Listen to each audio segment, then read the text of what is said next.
الأربعون النووية.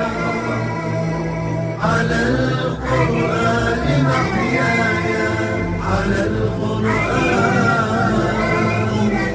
على القرآن، على القرآن محياي. الحديث 28 عن أبي نجيح العرباض بن سارية رضي الله عنه قال: وعظنا رسول الله صلى الله عليه وسلم موعظة وجلت منها القلوب وذرفت منها العيون، فقلنا: يا رسول الله، كأنها موعظة مودع، فأوصنا.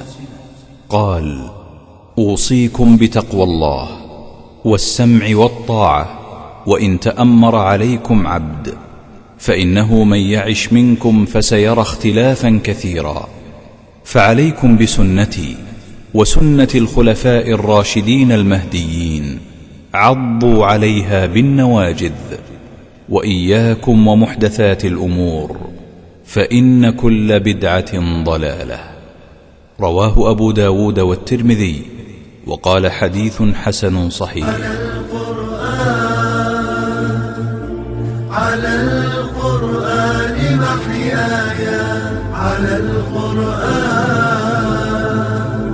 على القرآن، على القرآن محياي، على القرآن.